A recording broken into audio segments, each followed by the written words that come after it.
ए भैया, मैं गायक कलाकार ओम प्रकाश यादव जौनपुर मछली शहर के धरती से ए बिरहा रिकॉर्डिंग होने जा रहा है मां रिकॉर्डिंग स्टूडियो मुंबई गोरेगांव राम मंदिर में। हमारे साथ में संगत कर रहे हैं हारमोनिया पे सुभाष गुरुजी और ढोलक पे छन्ना भैया, कोरस पे प्यारे लाल भैया। इस सब भाई के सहयोग से ए बिरहा आप लोग के बीच में भेज रहा हूं। आप सब सुनना और प्यार दुलार देना। 4 लाइन की भूमिका में बताया गया गुरुजी।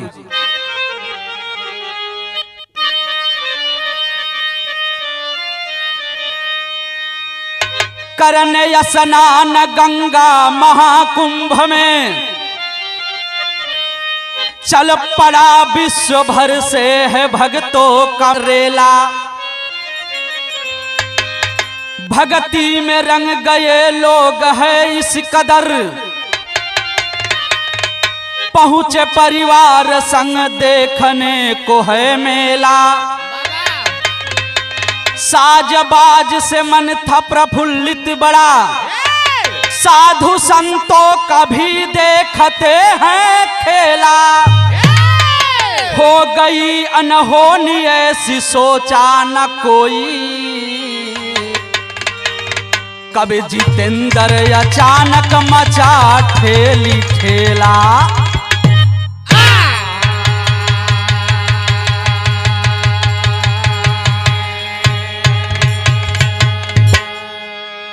ए भैया, महाकुंभ का नहावन बड़ा बढ़िया लगल बा, वहीं से ही कहानी ली गई। जितेंद्र कवि की कलम सवाल करती है, आगे कव्वाली में बतावे के पड़ल।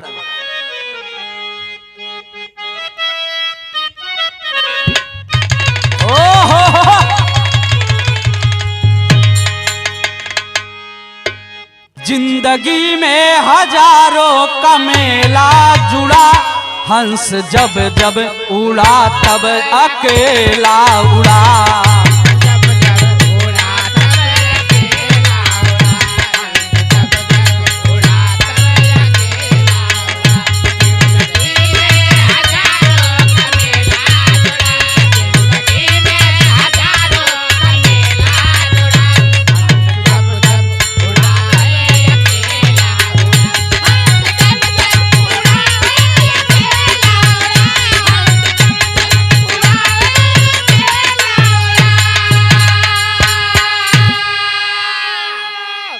ए भैया, ये तो गजल के लाइन रही, भाव में लिखा गया बड़ी सुंदर लाइन। क्या?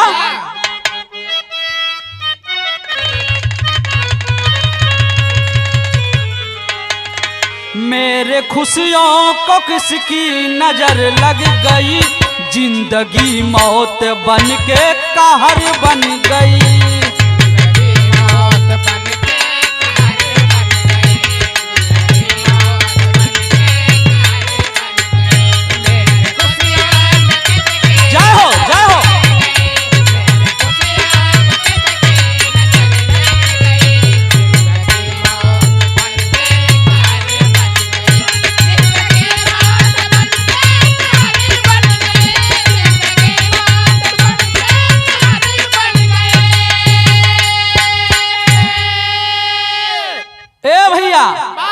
मेरे खुशियों में किसकी नजर लग गई, जिंदगी मौत बन के कहर बन गई।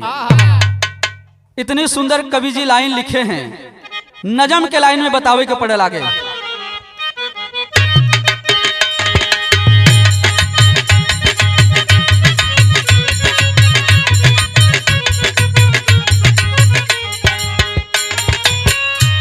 कहानी बा कहाँ के? वही प्रयागराज संगम के। कैसे? जनवरी 29 आधी रात के समैया में, जनवरी 29 आधी रात के समैया में चले डुबकी लगाने लोग गंगा मैया में।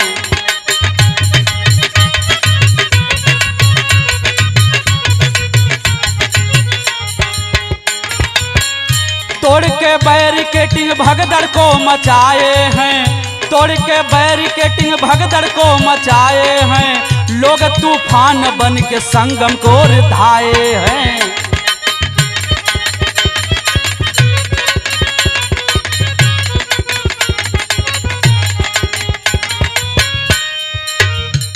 आदमी से आदमी का वहां पे टकराव हुआ, आदमी से आदमी का वहां पे टकराव हुआ, गिरे धरती पे उठ पाए ना बचाव हुआ।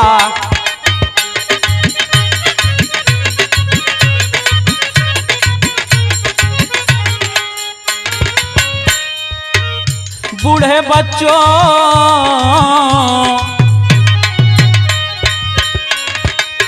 बूढ़े बच्चे जवान वहीं पे खोए हैं, मौत के साया पर कुचल के लोग सोए हैं।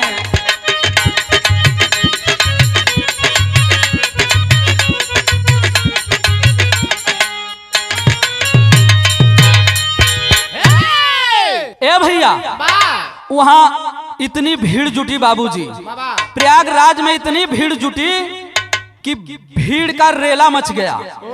बैरिकेटिंग तोड़ के बाबूजी जब भीड़ चलल बा तो वहां प्रशासन के मान के रोकले ना रोकाल। जे भी पैर के नीचे आयल, जे सूतल रहा लोग के चढ़ के कचरत लोग चल गए लेना। और वहां पे प्रशासन देख रही है, कंट्रोल नहीं कर पा रही बाबूजी। वहां पे गए दूर दूर से लोग, विदेशों से लोग आए हैं बाबूजी नहाने, अपने परिवार के साथ लोग गए हैं। कुछ तो वहां माँ छूट गई कहीं और, बेटा कहीं और चले गया, पिता कहीं और चले गए। ए भैया ए बाबू क्यों केहू से मिलत ना बा, एकदम हालत गंभीर बा, भगदड़ मच गई। और भगदड़ मच गई तो होता क्या है बाबूजी, हमरे बिरहा में गीत लगल।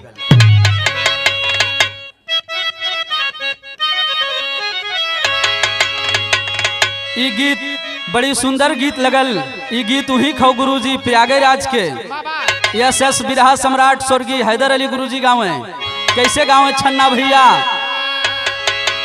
अरे राम झकोरा मारई झूलनी, आय हाय झकोरा मारई झूलनी, ऊ है साड़ी लहराई हो, झकोरा मारई झूलनी।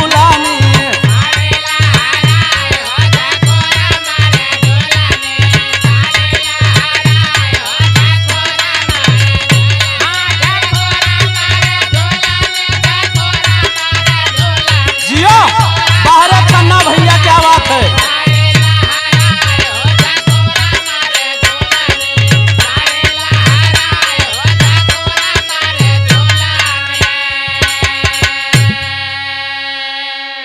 इत गीत रहले भैया, लेकिन बिरहा में भाव जितेंद्र कवि लिखे क्या,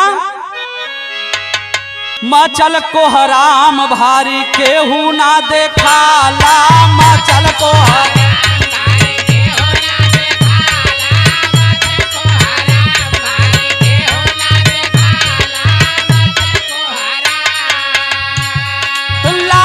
के ढेर लागल कूड़ा हो बुझाला, मचल को हराम भारी केहू ना देखाला, मचल को हराम भारी केहू ना देखाला, मचल को हराम भारी केहू ना देखाला, मचल को हराम भारी केहू ना देखाला।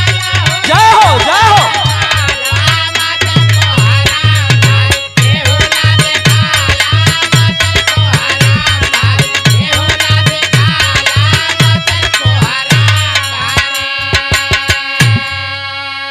ए भैया मचल को हराम भारी केहू ना दिखाला, लाशन के ढेर लागल कूड़ा हो बुझाला।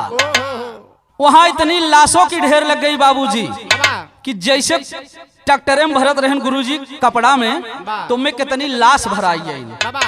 और मीडिया वाले दिखावत हैं खाली 150 आदमी मरा है, हर जगह छिपाने का काम हो रहा है। लेकिन अंतरा के लाइन में बताया गया क्या,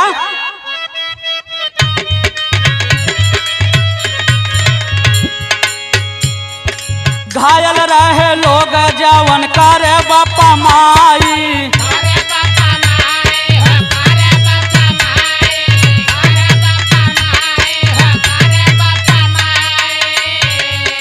खबर के पाई एम्बुलेंस घायल आई,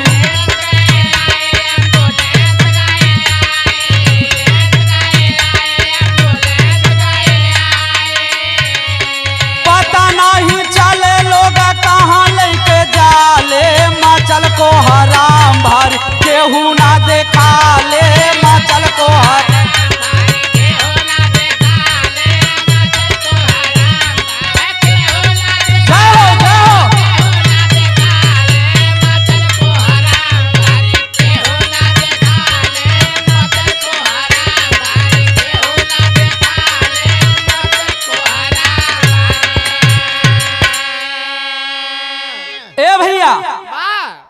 एम्बुलेंस आया, फोन द्वारा सूचना दी गई, एम्बुलेंस आता है और जो घायल लोग मिलते हैं बाबूजी एम्बुलेंस में डाल के किस हॉस्पिटल में ले गया किसी के गार्जियन को पता नहीं है। मनमानी जहां मन करे तू ही ले जाके एडमिट कर दिए थे ना, बतावत ना है केहू। जब लेके जाने लगे केहू के पता ना चलत। ए बाबू जे भी बचल बा जे वही भिड़िया में खोजता अपने अपने घर के लोगन के भगवान से अर्जी लगौले वे का कहले मास्टर, एक लाइन गीत लगल बिरहा में।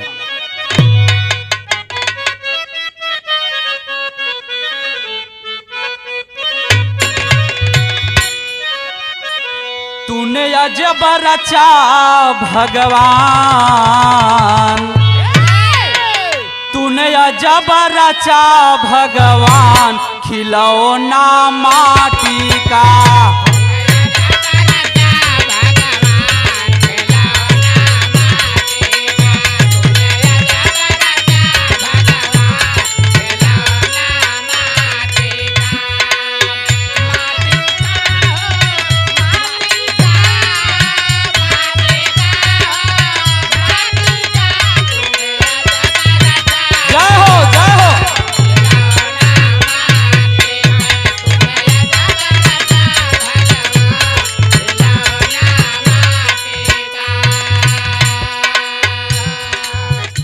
भैया ए बाबू रो रो के वही भगवान से अर्जी लगौले बाड़न और कहत हैं क्या, बिलखे खोजे परिवार, बिलखे खोजे परिवार, यार सब अपने को।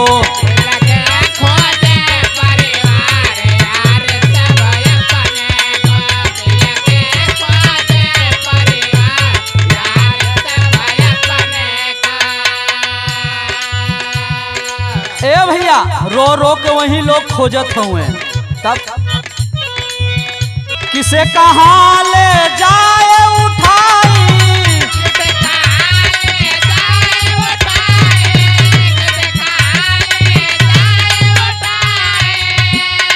अधिकारी नहीं रहे बताई,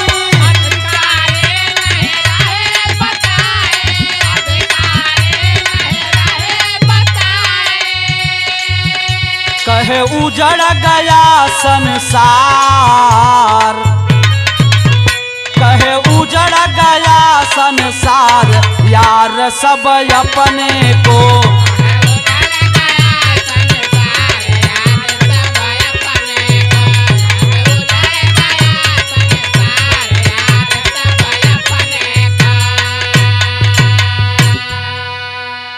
ए भैया लोग रोवत हुए अपन परिवार के पावत ना हुए, घूमत हैं बिलखत हैं, एकदम पागल हो गए हो, पागल होके घूमत हुए, सब जगह फोन घुमौले हुए, बम्बई से लोग भाग भाग जात हुए, परिवार लेकिन मिलत ना बा ए बाबू।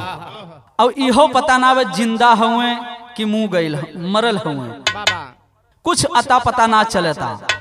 इसमें सरकार की भी बहुत कमजोरी है बाबूजी, प्रशासन की भी बहुत कमजोरी है, जो कि लोगों को बता नहीं रहे हैं। समझाना चाहिए लोगों को, लेकिन प्रशासन भी लापरवाही कर रहा है वहां पे। वो मंजर देख के कलेजा कांप गया बाबूजी, बिरहा के शैली में बतावे के।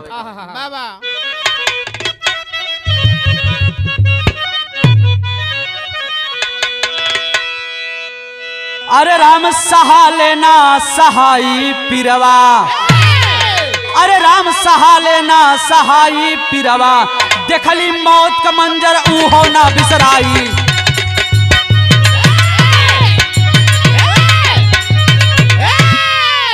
ए भैया देखली मौत का मंजर ऊहो ना बिसराई, सहाले ना सहाला पिरवा।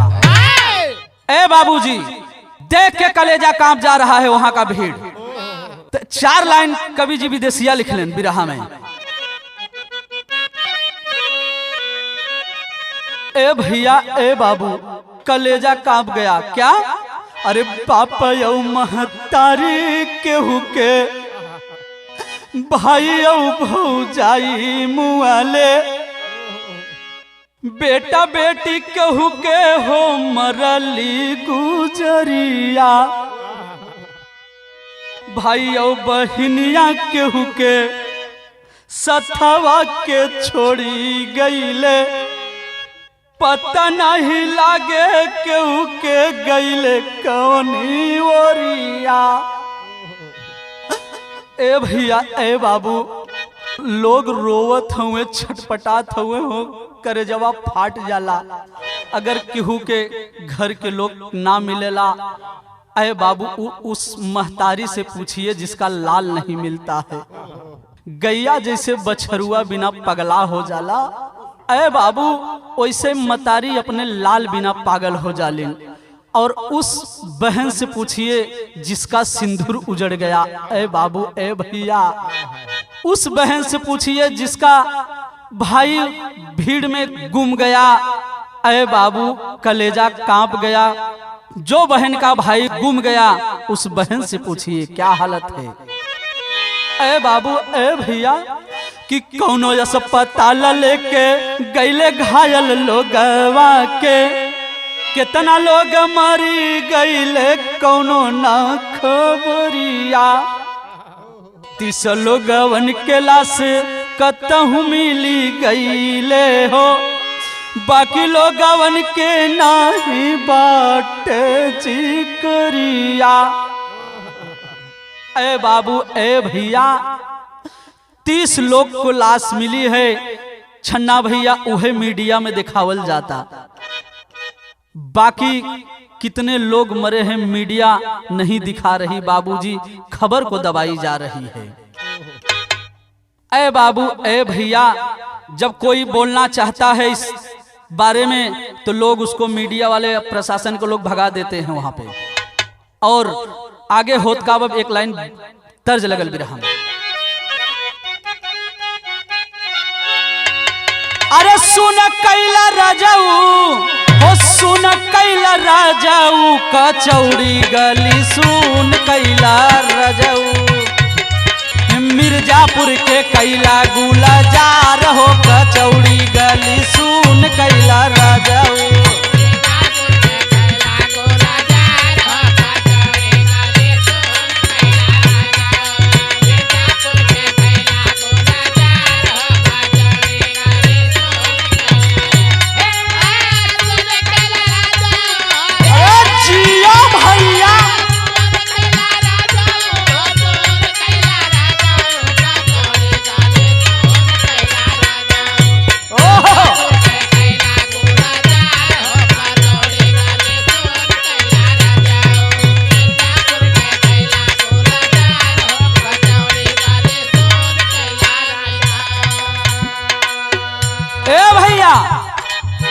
ए बाबू ए भैया, इ तक गीत रहल, लेकिन बिरहा में बड़ा सुंदर भाव मिला। क्या कि बगिया उजाड़ देहल विधना। अरे उजाड़ देला विधना, उजाड़ देला विधना, की बगिया उजाड़ देला विधना। सुन कैला घर परिवार हो, की बगिया उजाड़ देला विधना।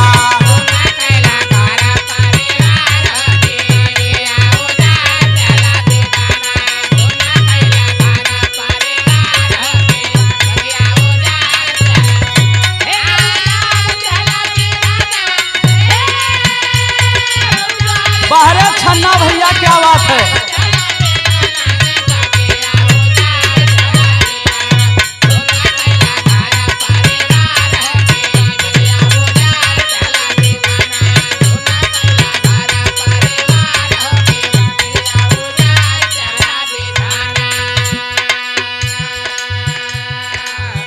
ए बाबू ए भैया, रोवत हुए लोग कहत हैं कि बगिया उजाड़ देला विधना, जिसका पूरा परिवार ही उजड़ गया।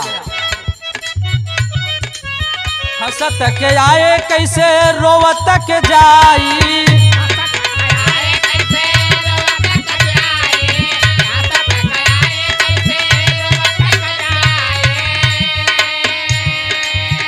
लसिया उठा के कैसे घर लेके जाई।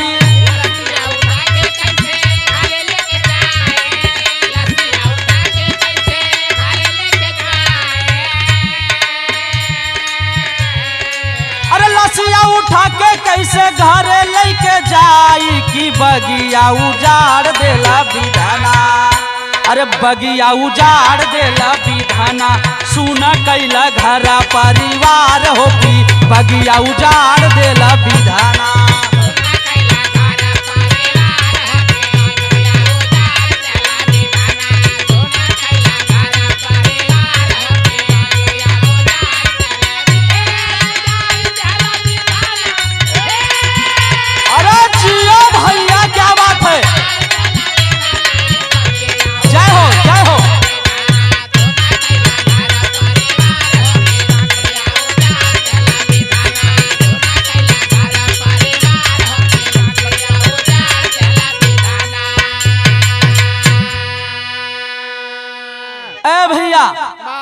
रो रो के लोग कहत हैं, भगवान से अर्जी लगावत हैं, ए भगवान हम सब आए रहे दर्शन करे, गंगा जी नहाए, लेकिन हमार पूरा परिवार बिखर गया।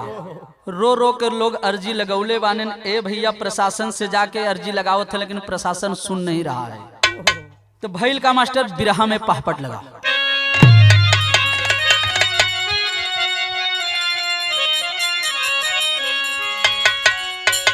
देखे नेवता सबके तू भूलैला संगम नगरी में, कि हजतन ना कौनो तू भूलैला संगम नगरी में।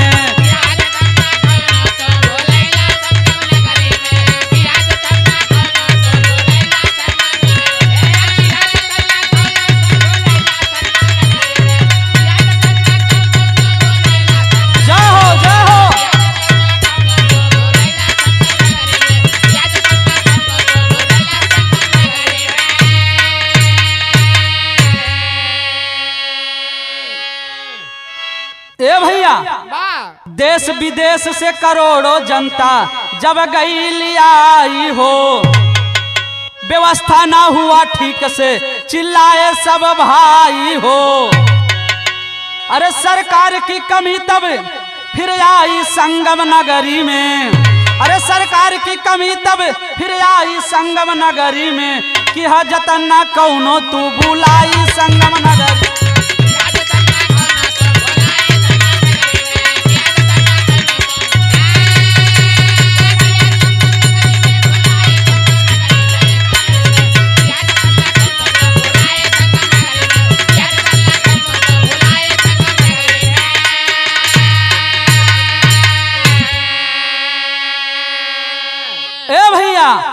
ऐलान हो गया कि करोड़ों लोग आ रहे हैं, लेकिन व्यवस्था कुछ ना हो पायल। जब व्यवस्था ना भयल तो जो बाहर से लोग वीआईपी लोग आयल रहे वहां प्रशासन को डांटने लगे, कैसा व्यवस्था है यहाँ का। तब जब कुछ ना पौले लोग तो सीधा भगदड़ मचा दे लेन, कम से कम जवाब देवे बिन कुछ मिल जाए। तो भगदड़ मचा के यह लोगन के जवाब दे लेन। ए भैया आल्हा लगल 4 लाइन।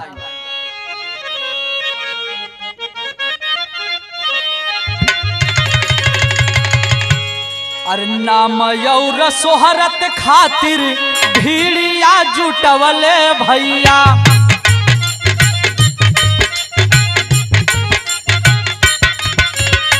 प्रशासन के कैले नाही कौनो इंतजार।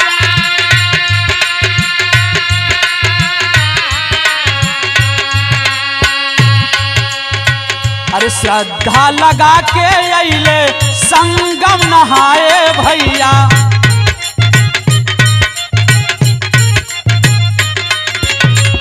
मोनी अमोसा 29 तारीख वाली सा।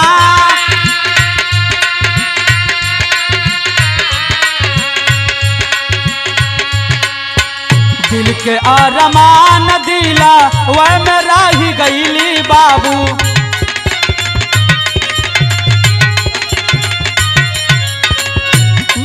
के चदरिया ओढ़ी मिट्टी गईले ना।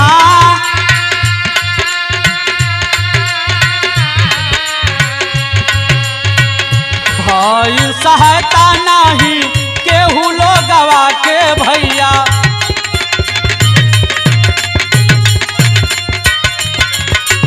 शासन प्रशासन सब भैले गुमना।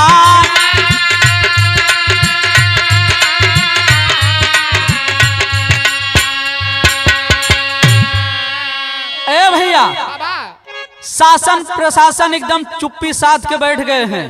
लोग जात हुए पूछत हुए शासन से कि हमारे लोग कहाँ हैं, कोई बता नहीं रहा है, एकदम चुप्पी मार के बैठल हुए। मीडिया भी ज्यादा दिखा नहीं रहे कुछ वहां पे। लोग अपन व्हाट्सएप के माध्यम से, फेसबुक के माध्यम से लोग अपना अपना मोबाइल पे दिखा रहे हैं, तो मीडिया भी कुछ नहीं दिखा रही है और शासन को लोग एकदम चुप्पी मार के बैठल हुए।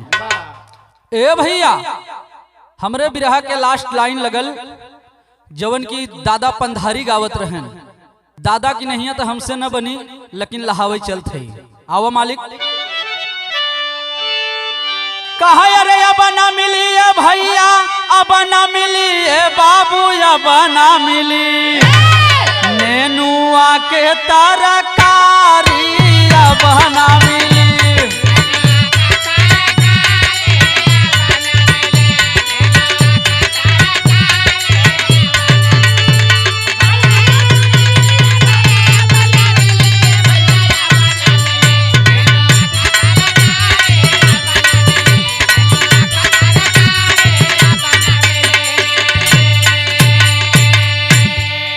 अरे शासन और प्रशासन के मनमानी देखिए, भैली कुंभ में आए भक्तों के परेशानी देखिए।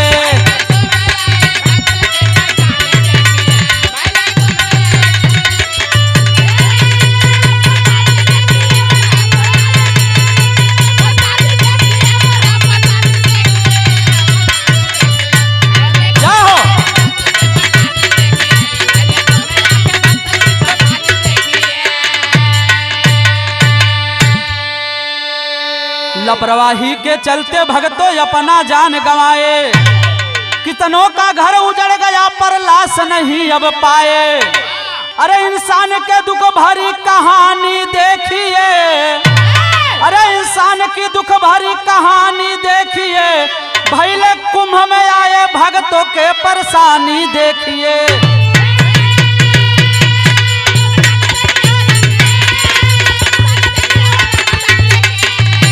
अरे जियो छन्ना भैया, क्या बात है।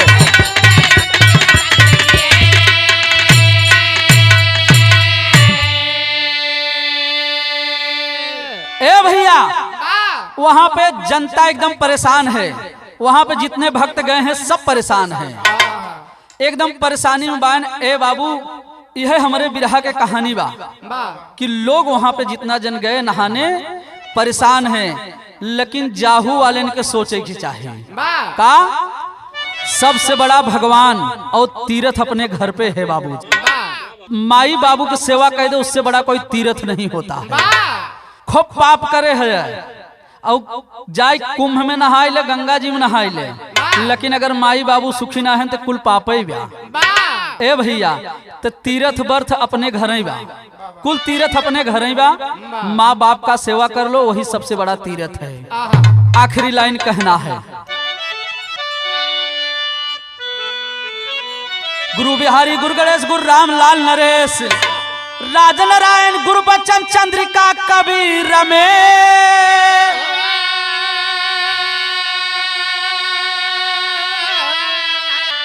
अरे राम सहाय लेना सहाई पिरवा, ओपी जितेंद्र अब हरी स्नेह लगाई, सहाय लेना।